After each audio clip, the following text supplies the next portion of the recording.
오늘은 사마리아 여인에서 좀 보겠습니다. 사마리아 여인 많이 설교를 들으셨죠? 한번 질문을 한번 드려볼까요? 사마리아 여인에 대한 설교를 처음 듣는다 그러신 분 혹시 계세요? 그러면 제가 설교 방향을 좀 바꿔야 되고요. 처음 들으신 분을 위해서 또 해야 됩니다. 없으시죠? 그러면 5번 기준으로 하면 5번 이상 들어봤다 손 한번 들어보시겠어요? 이런 분들을 위해서 또 어떻게 설교를 해야 되나? 10번 이상 손 한번 들어보시겠어요? 또 10번도 있네. 큰일 났네. 다 아는 얘기를 하는 겁니다, 지금. 그렇죠? 로이드 존스 목사님이 이 설교를 대중적으로 책을 출판하든지 이런 대중적으로 15번 하셨대요. 그리고 우리가 설교의 대가라고 불려지는 스퍼전 목사님이 12번 했답니다. 그러니까 그 말 자체로 생각하면 이 본문은 매우 중요하다 하는 의미가 있겠고, 또 하나는 다룰 양이 많다는 겁니다. 여러 가지 주제로 접근할 수 있다, 그런 얘기도 되겠죠. 여러분 잘 아시는 얘기를 이제 하려고 합니다. 사마리아 여인에 대한 얘기입니다. 예수님을 만났습니다. 그는 처음에 왔을 때 목이 말라 왔지만 예수님과 대화하면서 정말 목이 마른 건 육신의 갈증 때문이 아니라 영혼의 갈증이라는 것을 알게 됩니다. 이때 예수께서 샘물이라는 사실을 알게 되고 예수로 인해 그 갈증이 해결됐다 하는 얘기입니다. 오늘 말씀을 통해서 우리 인생의 갈증도 해결되기를 바랍니다. 주님을 만나는 시간, 예수 그리스도를 영접하고 예수의 참 물로 인해 우리의 궁극적인 갈증이 해결되는 이 밤이 되시기를 주님의 이름으로 축원합니다. 우리 옆분 서로 권면하시고 말씀 듣겠습니다. 하나님은 오늘도 당신을 향한 계획을 가지고 계십니다.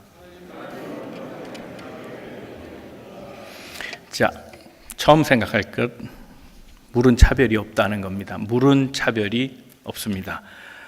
요한복음을 지금 얘기합니다. 요한복음은 서술하는 방식이 공관복음하고 다릅니다.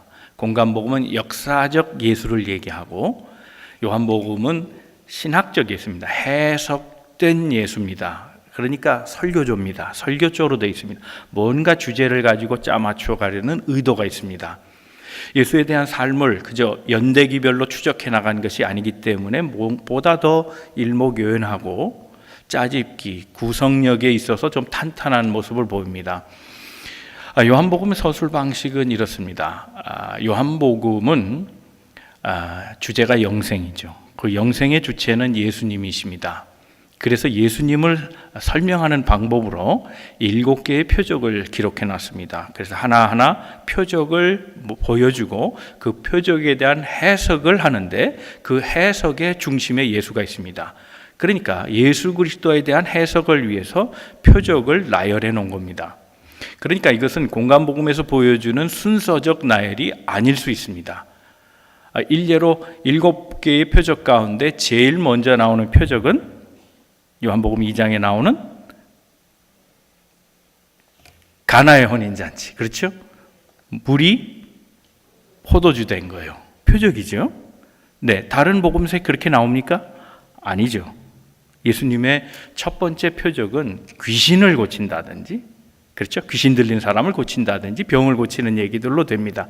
그러니까 요한복음에 나와 있는 표적 순서는 연대기적인 관점이 아니고 해석의 관점으로 예수 그리스도가 누군가를 설명하기 위해서 그 모든 연대기적인 사실들을 무시하고 짜맞춘 겁니다. 그렇게 이해하시면 되겠습니다.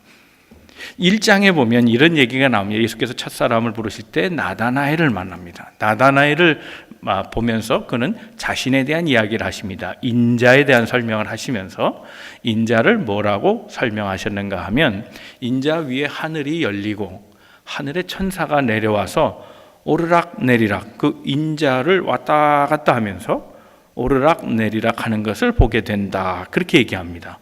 오르락 내리락, 거기에 땅이 하늘로 맞닿고 하늘이 땅에 맞닿는 사건을 인자를 통해서 이루신다는 겁니다.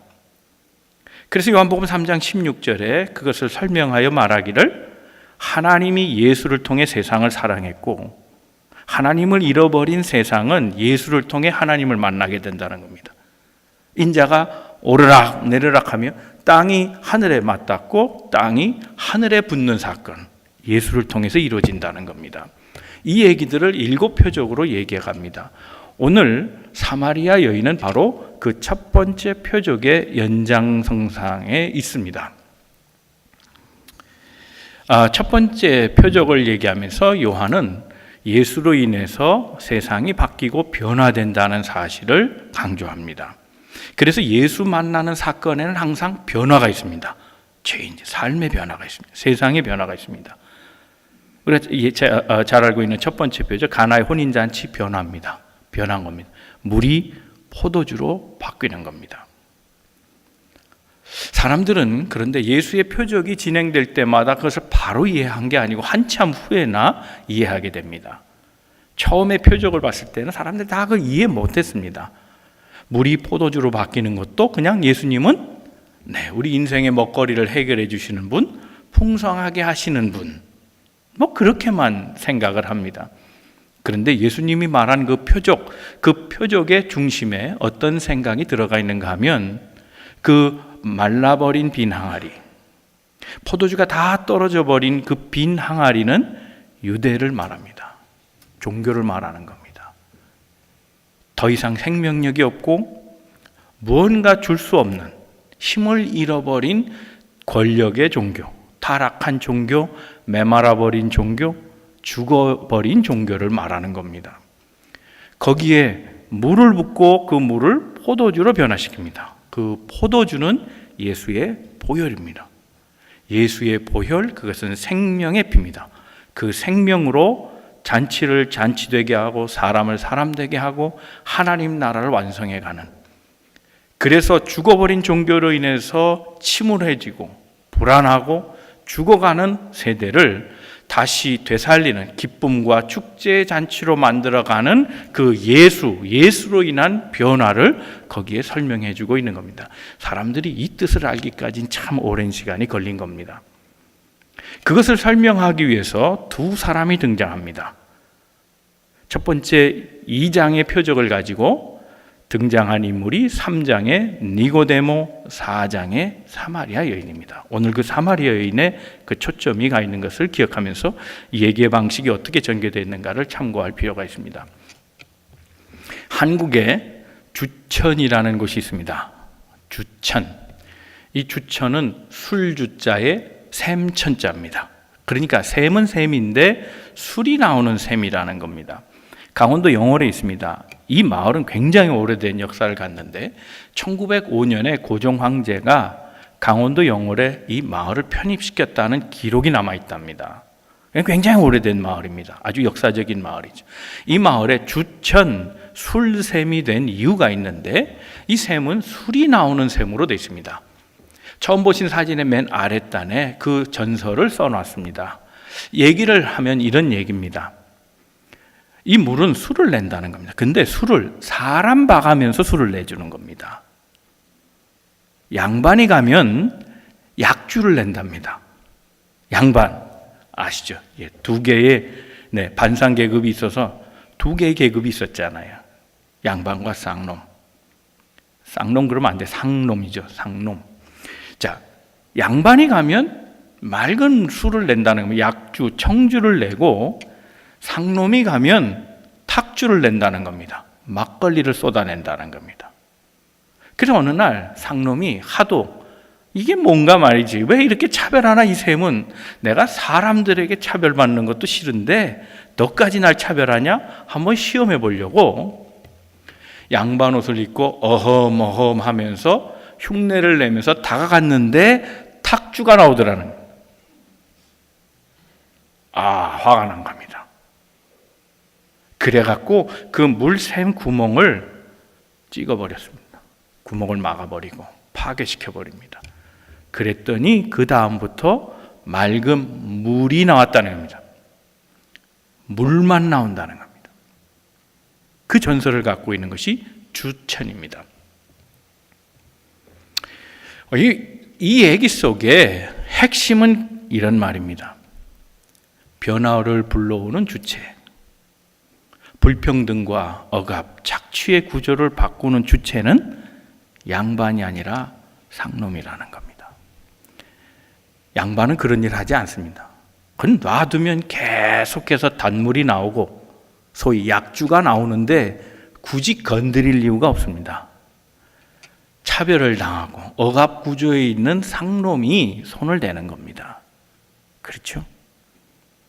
요한복음 3장에는 양반이 등장합니다. 니고데모입니다. 그리고 4장에 오늘 본문 우리가 얘기하려는 이 사마리아 여인은 상민입니다. 상민, 상놈입니다. 그 사이에 예수님이 있습니다. 당시의 사회는 차별의 물을 마셨습니다. 양반은 약주를 마셨고 상민은 탁주를 마셨습니다. 그래서 이 술 나오는 샘, 여러분 사마리아 수가라는 걸 기억하십시오. 사마리아 수가는요, 그 이름의 뜻이 독주입니다. 술정꾼이라는 의미가 있습니다. 그래서 포도주가 많은 곳이었습니다. 그래서 술꾼들이 많았다는 겁니다. 수가는 축복의 산과 저주의 산, 에발산과 그리심산 사이에 있는 곳이 이 수가입니다. 사람들은 이곳을 타락한 도시라 생각했습니다. 사마리아 지역입니다. 이방인처럼 여겨졌던 그곳의 포도주로 인해 술에 쩔어 사는 사람들, 마치 개처럼 사는 인생으로 차별해서 대우했습니다.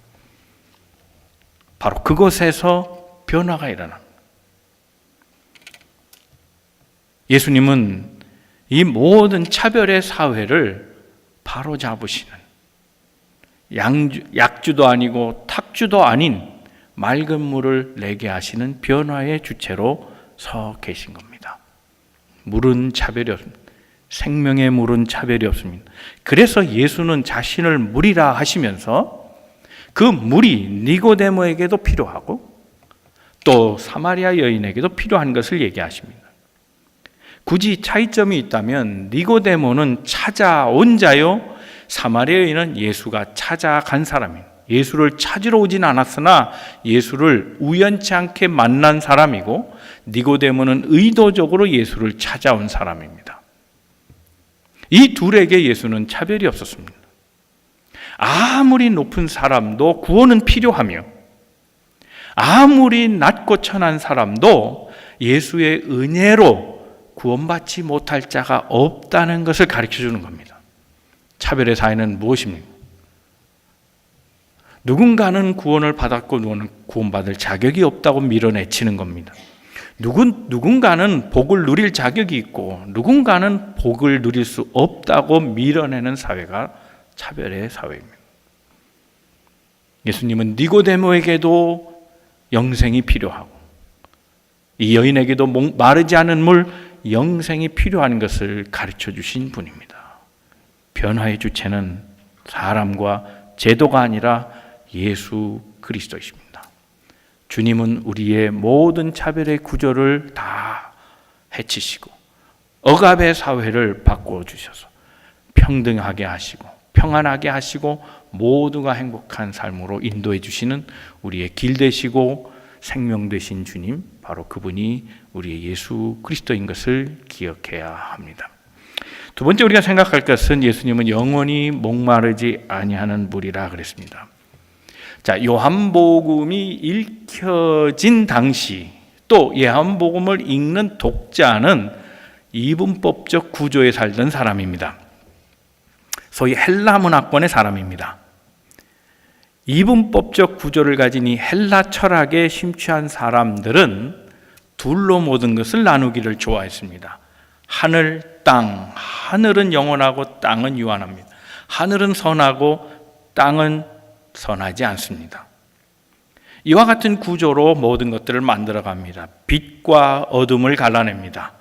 그래서 선과 악이 분명합니다. 남자와 여자를 갈라냅니다. 이것도 분명합니다. 남자는 선하고 여자는 악한 겁니다. 이 구조를 중세 때까지 이어오면서 모든 악은 여성에게 뒤집어 씌웠습니다. 그걸 우린 마녀 사냥이라고 말합니다. 부자는 착하고 가난한 자는 악하다, 게으르다라고 얘기합니다. 그런 구조 속에 있는 사람들, 그런 것이 쉽게 받아들여지고 이해되는 사회 속에 이 니고데모라는 사람은 매우 역설적으로 선한 쪽에 있었지만, 즉 그는 배운 자요, 부자요, 높은 자요, 고상한 사람임에 틀림없고, 더군다나 그는 유대인이었고 남자였고 이름도 있는 사람이었지만, 반대로 악하다고 여겨지는 편에 속하는 여성이면서 이름도 없고 배운 것도 없고, 당시에는 여성에겐 교육의 기회조차 주어지지 않았습니다. 아무런 가치가 없는 것처럼 여겨지는, 도덕적으로도 온전하지 않은, 그래서 도저히 구원받을 수 없는 이 악과 같은 여자, 이 둘을 대비하면서 놀랍게도 선한 편에 있다고 생각하는 사람은 깨달음이 없고 악한 편에 있다 하는 이 여인은 예수를 주님으로 받아들이고 영생의 물을 그 마음에 품고 그 생수로 기뻐하는 자가 되었다고 설명하고 있는 겁니다.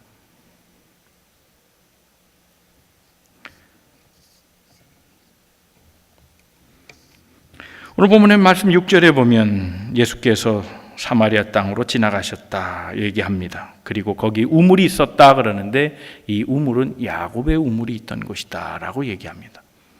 이 야곱의 우물을 예수께서 왜 지나가셨는가?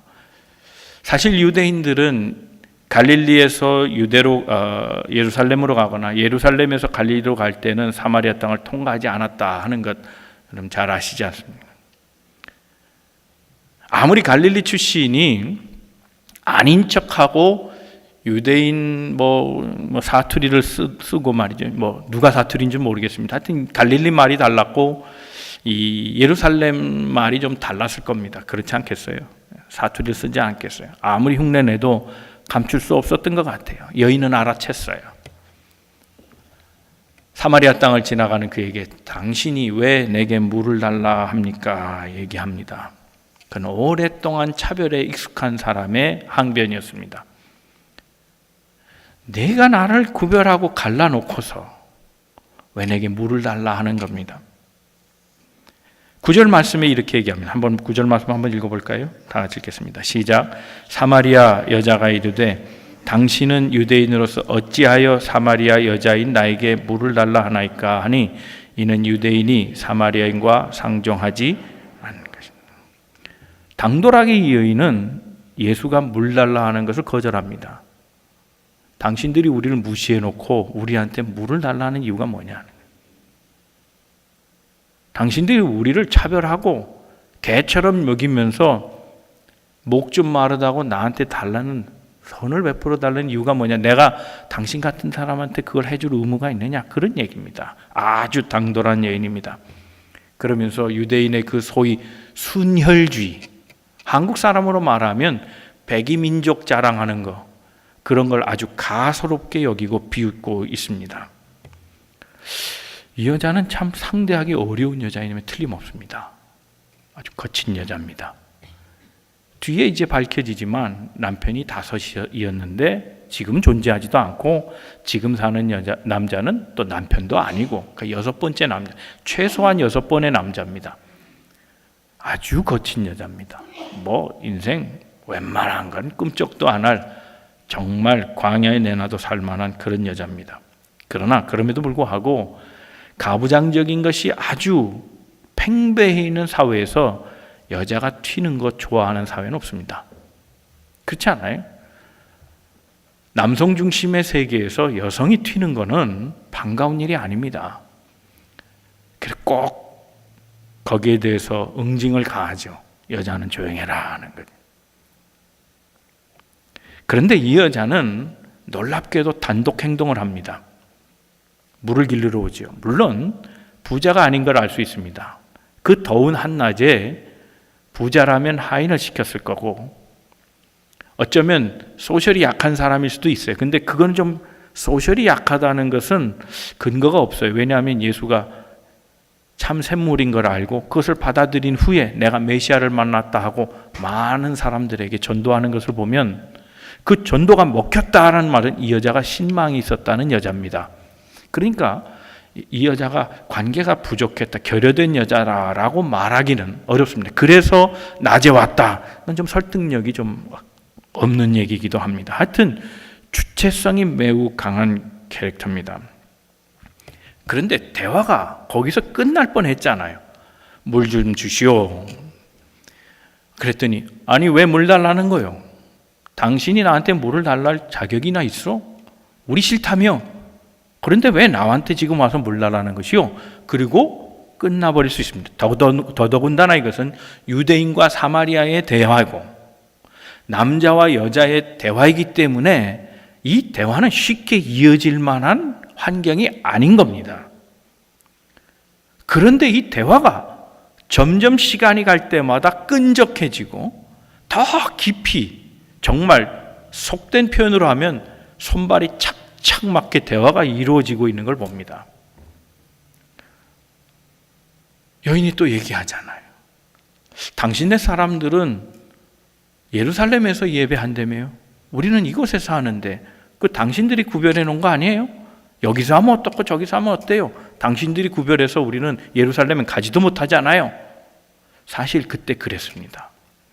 사마리아 사람들은 그 성전에 뜰에도 못 들어오게 했습니다. 아예 이방인 취급해버리고 예배 참석하지 못하게 했습니다. 그건 유대인들이 한 일입니다. 그런데 예수님은 그 말을 받아주세요. 때가 오면 이 산도 아니고 저 산도 아니다. 예루살렘도 아니고 사마리아도 아니다. 그때가 온다. 대화가 깊어지는 겁니다. 그러면서 종국에 예수가 누구인가? 네, 요한이 얘기하렸던 그 주제, 영생의 주제, 표적을 보여주면서 그 표적 사이사이마다 예수가 누구인지를 설명해 주려고 하는 그 요한의 의도에 이 여인은 지금 가깝게 가고 있습니다. 니고데모는 밤새 얘기했는데 못 알아들었습니다. 영생이라뇨? 내가 어머니 뱃속에 또 들어갑니까? 엉뚱한 얘기를 했습니다. 끝내 결론을 못 내렸습니다. 니고데는 안 받아들였습니다. 근데 이 여인은 그 짧은 한낮의 시간 동안 깊어지는 대화 속에 예수를 받아들인 자가 됩니다. 무슨 차이입니까? 왜 니고데모는 학식이 높음에도 불구하고 이해를 못했고 전혀 무학인 이 여자는 예수의 말씀을 그대로 받아들이고 영생의 물을 얻게 되었는가 하는 겁니다.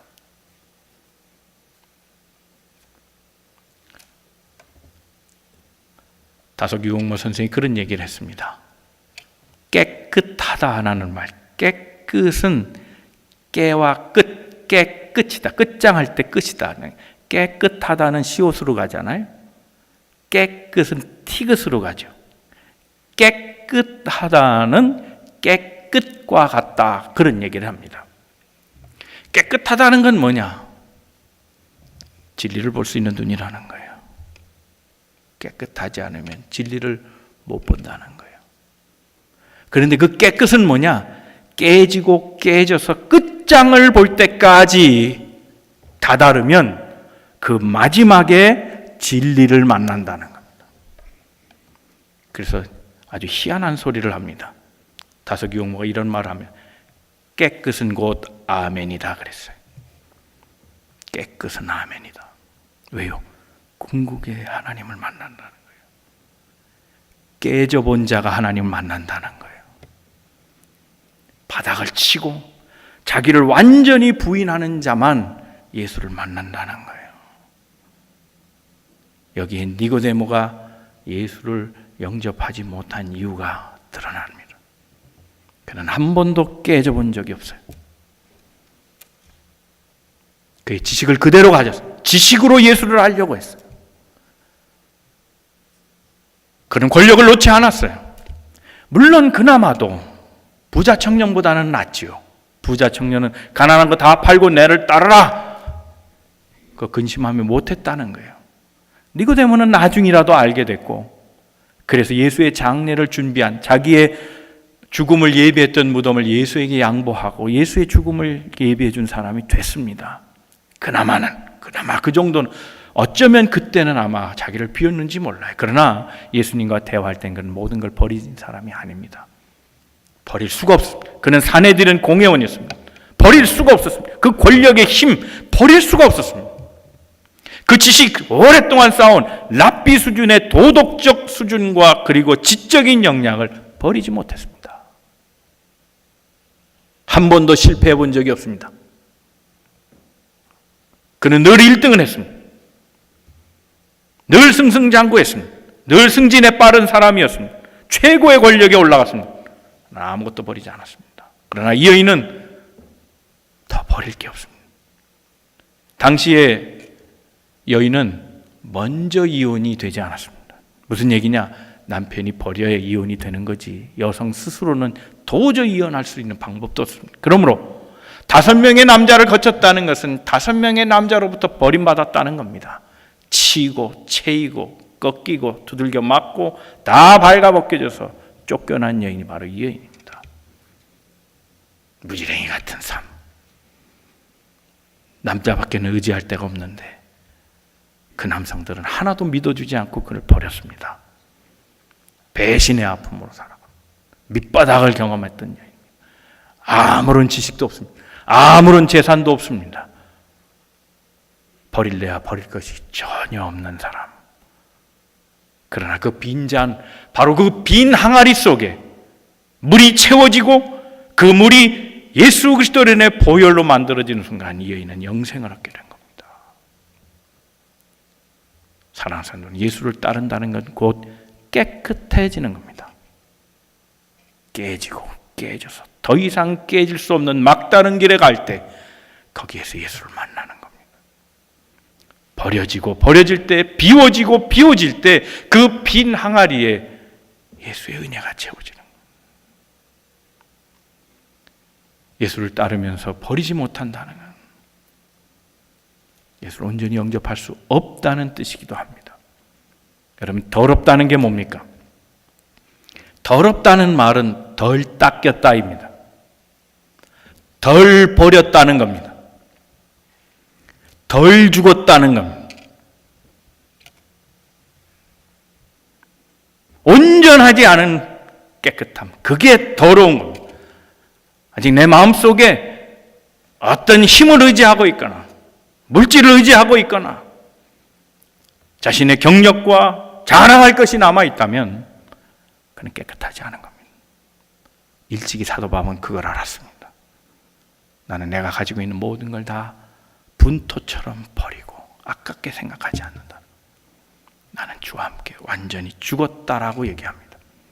내 안엔 예수로 찼다고 얘기합니다. 이게 예수 따르미들의 모습입니다. 영생을 얻는 자의 모습인 겁니다. 세 번째, 물이 답입니다. 14절 말씀입니다. 다 같이 한번 말씀 읽겠습니다. 시작. 내가 주는 물을 마시는 자는 영원히 목마르지 아니하리니 내가 주는 물은 그 속에서 영생하도록 솟아나는 샘물이 되리다.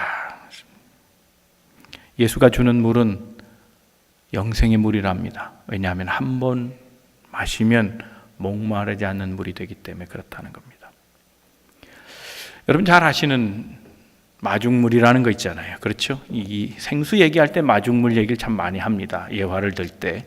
여러분 들으셨을 거예요. 알고 계시는 분 많지만 그 마중물 옛날에 봉당이라 그랬죠. 마당, 집 아래 마당. 그 봉당에 이런 이거 뭐죠? 펌프. 옛날에 펌프라 그랬죠. 펌프, 그 펌프 옆에 물이 조금 있잖아요. 그렇죠? 펌프 안에 물이 채워져야 펌프질이 되죠. 그 압력, 그렇죠? 압력 차로 인해서 물을 끌어올리잖아요. 이렇게. 좀 제발 모르는 것처럼 그러지 마시고 좀 이렇게 설명을 하는데 그렇잖아요. 그죠? 그걸 마중물이라 그러잖아요. 그 물이 들어가야 압력차가 생겨서 올라온단 말이죠. 이 여인은 지금 그걸 마중물로 받은 거예요. 자기 안에 물이 없는 줄 알았어요. 이미 말랐어요. 그래서 나는 더 이상 살 수 없다고 포기하고 살았어요. 육은 살아있지만 영은 죽었다고 생각한 거예요. 근데 예수는 이 여인에게 마중물이었어요. 그것이 몸 안에 들어갔어요. 그랬더니 샘이 되더래요. 마른 줄 알았는데 펌프질, 예수로 인한 그 힘, 다이나믹, 예수의 운동성에 의해서 그가 펌프질을 시작하게 되고 그가 말랐던 물이 계속 나오기 시작하는 거예요. 물은 항상 높은 데서 낮은 데로 가요. 예수는 갈릴리에서 오셨어요. 갈릴리보다 더 낮은 곳이 사마리아 땅이에요. 사마리아에서 더 흘러내려가면 사해로 가요. 계속해서 물이 낮아져요. 물은 높은 데서 낮은 데로 가요. 예수는 높은 물이었고 사마리아인은 낮은 물이었어요. 니고데모의 실패가 거기 있어요. 예수보다 높은 곳이었다는 거예요. 물이 갈 수 없었어요. 낮추고 떨어지고 버려지고 깨진 자, 바로 그 밑으로 물이 흘렀는데 이 여인이 예수를 만나고 펌프질을 다시 시작한 거예요. 그 마중물로 인해 그 속에서 샘이 되어서 술주정꾼의 도시, 독주의 도시, 포도주에 쩔어서 제정신 모르고 살아가는 그 사마리아 땅에 물이 흐른 거예요. 이 여인이 뛰어가는 모습, 예수 만나고 뛰어가는 모습, 마치 물이 흐르는 것과 같았어요. 그 물이 도시 전체를 돌기 시작했어요. 내가 메시아를 만났다. 메시아를 만났다. 이 여인의 전도로 인해서 많은 사람들이 가라던 심령이 예수로 인해 그 물이 채워진 거예요. 이사야 11장 9절 말씀에 물이 바다를 덮음같이 여호와를 아는 지식이 넘쳐날 것이다 그랬어요. 지금 이 여인이 가는 곳에 마치 물이 바다를 덮음같이 그 물이 모여서 큰 바다를 이루고 잔잔한 바다, 평화의 바다, 넓은 바다, 모두가 숨쉬고 모두가 살아가는 생존하는 바다로 만들었어요. 사마리아는 광야가 아니었어요. 버려진 땅이 아니었습니다. 예수로 인해 물이 다시 흐르는 것이었기 때문에 그렇습니다. 어쩌면 이 본문의 말씀은 눈물겨운 해피엔딩이에요. 물이 포도주 된 기적, 변화를 만들어주는 기적, 그것이 예수로부터 온다는 사실을 니고데모는 몰랐지만, 유식한 자는 몰랐지만 한 무지랭이 같은 여인을 통해 그것을 알게 하셨어요. 여인은 머리로 한 것이 아니었어요. 가슴으로 체득하고 그 생수를 퍼다가 자기를 아는 모든 사람들에게 부어 날려주기 시작했어요. 그래서 세상이 변해갔습니다. 사랑하는 성도 여러분, 이제 말씀을 정리하겠습니다. 오늘 우리 인생의 갈급함, 그건 예수의 물로 만들어져요. 여러분, 이 여인에게서 배울 수 있는 가장 중요한 교훈이 있다면 자기를 개방한 거예요. 내 마음의 문을 열었다는 거예요. 이것이 없으면 예수를 받아들일 수 없어요. 물은 얼마나 융통성이 많은지요. 삼각형 모양에다가 물을 담그면 물이 삼각형으로 변해요. 동그란 데다 넣으면 물이 동그라지죠. 네모난 곳에 담으면 물이 네모난. 경직된 삶을 사는 사람은 네모나면 네모난 것에 모두를 맞추려고 해요. 내가 네모나니 네모래요. 맞춰야 돼. 너도 네모가 돼야 된다는 거예요. 내가 세모의 모양이니 너도 세모가 되라는 걸 요구해요. 이게 니고데모가 살던 땅이고, 이게 생명력을 잃어버린 유대, 죽어버린 종교의 유대였다는 거예요. 갈아엎어라는 거예요. 싹 비워버려라는 거예요. 예수의 것으로 물로 채워라는 거예요. 물로 채워라는 거예요. 이 여인은 예수를 받아들일 수 있는 자격은 되지 않았어요. 그러나 그 모양 그대로 예수의 물이 그 안에 들어가서 이 여인을 살려냈어요. 사랑하는 성도 여러분, 오늘 우리는 얼마나 우리 자신을 깨끗하게 하고 있습니까? 예수를 받아들일 만큼 나를 비워가고 있습니까? 그리고 우리는 얼만큼 예수를 향해 마음이 열려져 있습니까? 어쩌면 우리의 신앙은 아브라함을 생각하고 야곱을 생각하고 이삭을 생각하며 신앙생활을 할 때가 많습니다. 그러나 저는 오늘 시선을 돌려야 한다고 생각합니다. 사마리아 여인처럼 살아야 합니다. 자기를 버리고 낮추고 주를 받아들이는, 그래서 영생을 선물로 받은 이 여인을 기억하십시오. 영원한 물 되시고 내게 생명을 주시는 예수 그리스도를 영접하는 우리 모든 성도들 다 되시기를 주님의 이름으로 축원합니다.